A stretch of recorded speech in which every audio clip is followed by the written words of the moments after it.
In the name of the Father, and of the Son, and of the Holy Spirit. Amen. We carry on our series, our meditation on the agony of Jesus in the Garden of Gethsemane by Padre Pio, St. Pio Pietrelcina,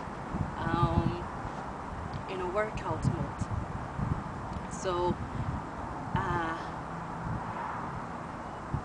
let us carry on. Jesus rises and turns his sad and suppliant glance to heaven. He raises his arms and prays,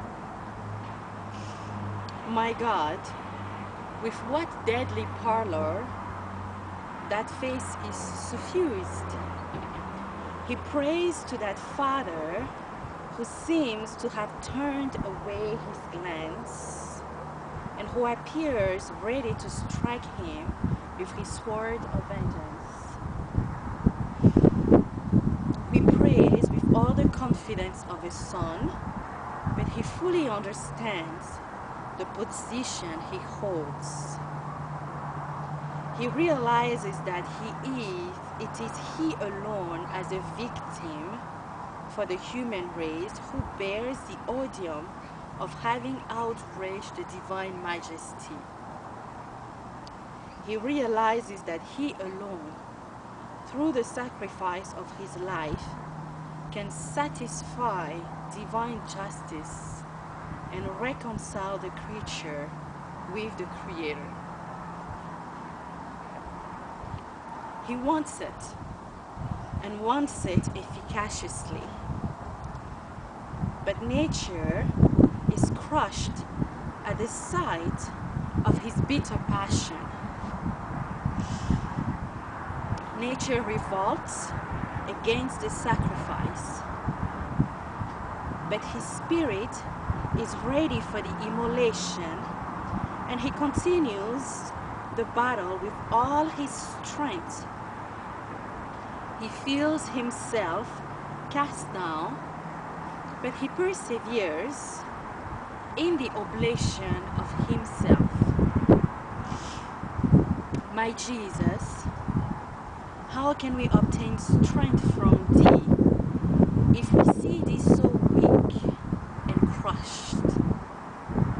Yes, I understand. Thou hast taken all our weakness upon thyself, and to give us thy strength, thou hast become the scapegoat. It is to teach us that we must place our trust only in thee in the struggles of life, even when it seems as if heaven were closed to us. Jesus in agony cries to his Father, "If it is possible, take this chalice from me."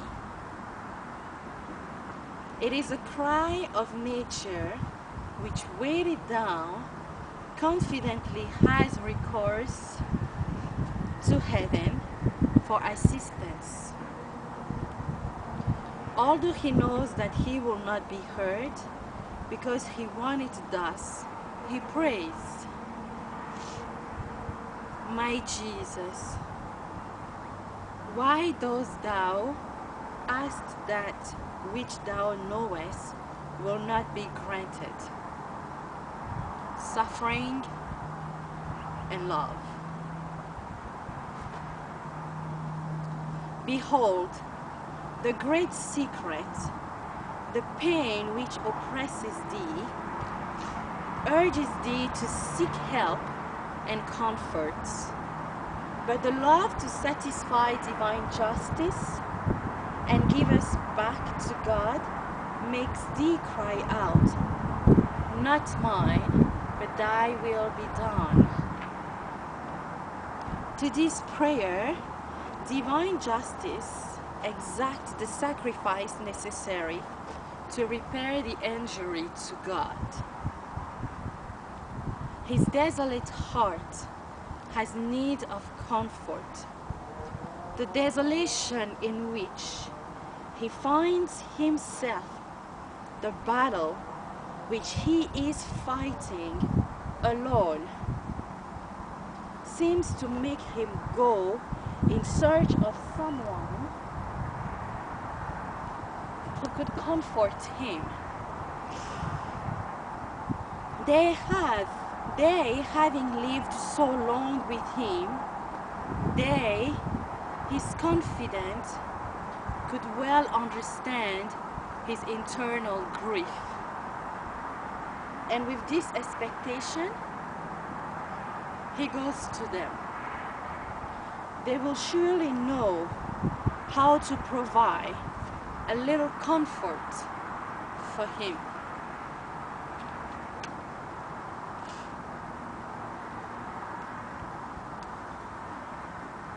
But oh, what a disillusionment. He finds them buried in profound sleep and feels himself so much more alone in that limitless solitude of his spirit. He approaches them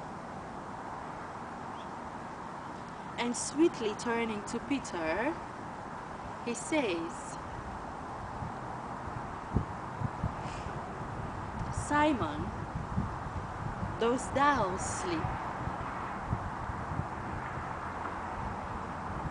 Thou who didst protest that thou didst want to follow me unto death." And turning to the others, he adds, "Could you not watch 1 hour with me?"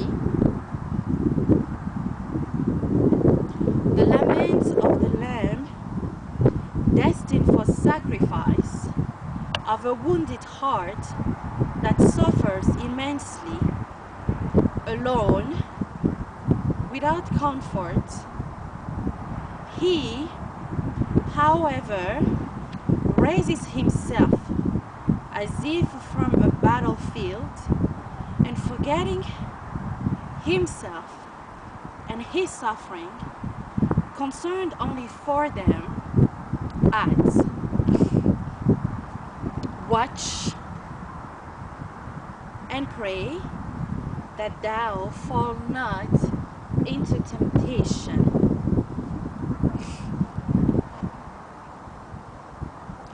He seems to say, if you have so quickly forgotten me, who struggle and suffer, at least watch and pray for yourselves.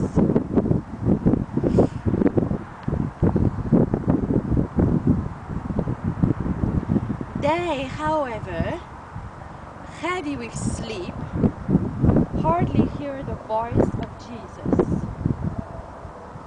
They barely perceive him as a faint shadow, so much so that they are not aware of his countenance all disfigured for the internal agony which tortures him. Oh Jesus, how many generous souls, wounded by this complaint, have kept thee company in the garden.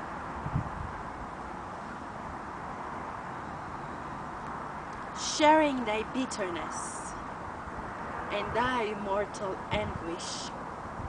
How many hearts in the course of the centuries have responded generously to thy invitation.